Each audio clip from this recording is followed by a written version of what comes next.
Bencana alam merupakan suatu peristiwa yang disebabkan oleh fenomena geofisika, hidrometeorologi, atau klimatologi yang mengakibatkan gangguan serius terhadap kehidupan masyarakat, kerusakan lingkungan, serta hilangnya harta benda dan nyawa manusia menurut BNPB 2020. Lalu, bencana alam apa yang terjadi akhir-akhir ini?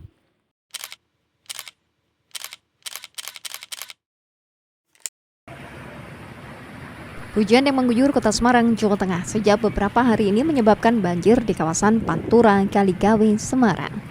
Sejumlah kendaraan baik motor maupun mobil memilih untuk menunggu hingga air surut dan tidak sedikit pula banyak kendaraan roda 2 yang mogok karena menerjang banjir. Kondisi banjirnya gimana? Wah parah ya, lebih Parah. parah. Berapa Pak ketinggian? Ya kira-kira 40-an cm. Nah, ini motornya mogok Pak? Iya, Rencana mau kemana Pak? mau ke Kimar kerja. Kerja? Ya, terus dengan kayak gini gitu Pak? Ya sudah nelpon bosnya, bilangnya ya tak tunggu, enggak apa-apa. Oh, ini Ya macet panjang sampai Gorawe itu sudah macet panjang. macet tuh ya? Iya, Banyak yang mogok Pak ya? ya betul. Wah antri panjang sana. Masih Gorawe, sebelumnya Gorawe itu sudah macet total. Sampai di sini wah, Cayung itu kan parah. Berarti ini semakin parah Pak? Banjir yang melanda Pantura, Kaligawe, Semarang ini sampai ke arah Demak. Meskipun sudah dilakukan pompanisasi, namun banjir tak kunjung surut. Senot Puji, Kompas TV, Semarang, Jawa Tengah. Dari video berita tadi, lalu apa itu banjir? Lalu apa penyebab banjir? Lalu bagaimana dampak banjir di berbagai sektor bidang? Lalu upaya mitigasi atau pencegahan apa yang dapat dilakukan?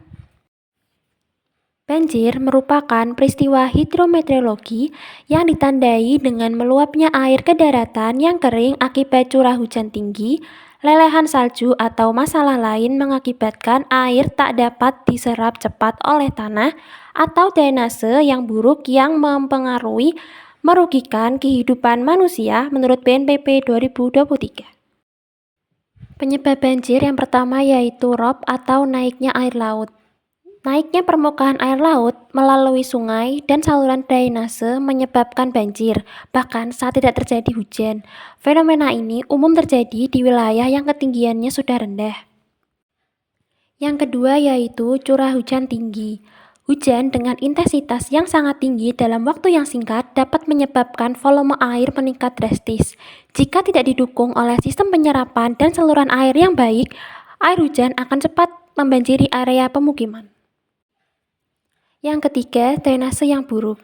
Saluran air yang tersumbat oleh lumpur dan sampah membuat sistem drainase tidak mampu menampung debit air yang baik sehingga genangan air akan meluas dan banjir semakin parah. Yang keempat yaitu penumpukan sampah. Sampah yang dibuang sembarangan, terutama ke saluran air, dapat menyumbat aliran dan menghambat pembuangan air hujan. Hal ini membuat air menggenang lebih lama dan berpotensi menyebabkan banjir. Yang kelima, hutan gundul. Kawasan yang kehilangan hutan cenderung lebih rentan terhadap banjir. Tanpa pepohonan, air hujan lebih sulit diserap tanah dan langsung mengalir ke daerah yang lebih rendah.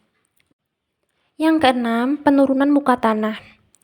Penurunan permukaan tanah secara bertahap menyebabkan wilayah tersebut menjadi lebih rendah dari sekitarnya.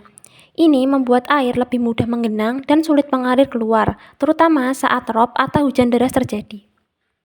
Dampak yang ditimbulkan oleh bencana banjir dapat meliputi berbagai aspek. Aspek pertama, aspek sosial, seperti kerusakan properti atau infrastruktur, lumpuhnya aktivitas sekolah, kerja, berdagang, maupun aktivitas sosial lainnya, lumpuhnya transportasi, menimbulkan korban jiwa dan luka-luka, serta terputusnya arus listrik dan sumber daya energi. Aspek kedua yaitu aspek kesehatan. Yang pertama ada trauma psikologis, yang kedua ada penyakit air waterborne disease seperti dermatitis, gatal-gatal, dan diare.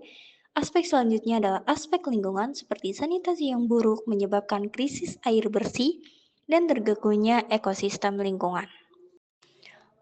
Upaya mitigasi atau serangkaian upaya mengurangi risiko bencana terbagi menjadi dua. Yang pertama, secara struktural.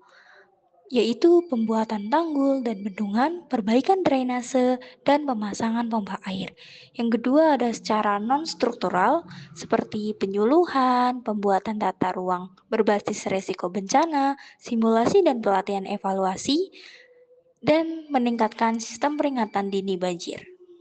Upaya mitigasi dan pencegahan pada masa prabencana yang pertama ada edukasi masyarakat, yang kedua ada tata ruang berbasis risiko banjir, yang ketiga ada memperbanyak ruang terbuka hijau, yang keempat ada membangun sumur resapan, kolam retensi, tanggul, bendungan, dan pompa air, dan yang kelima ada sistem peringatan dini banjir, yang keenam ada simulasi evakuasi banjir.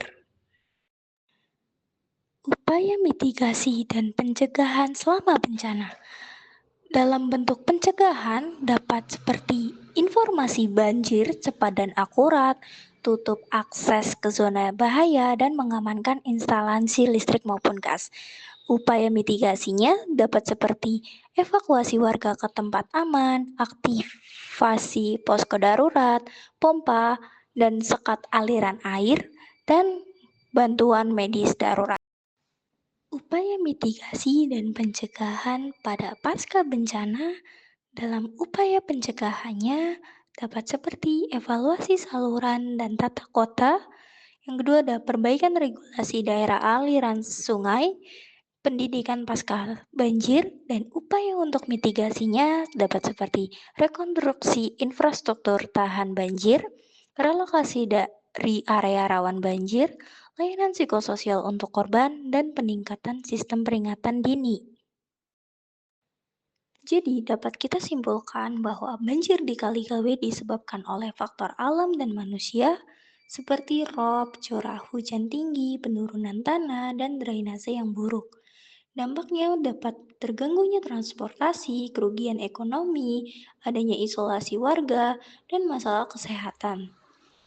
Pencegahan dan mitigasi harus dilakukan di semua tahap, mulai dari edukasi dan perbaikan infrastruktur di pra-bencana, evakuasi saat bencana, hingga pemulihan dan peningkatan ketangguhan pasca bencana, agar resiko banjir dapat diminimalkan di masa depan.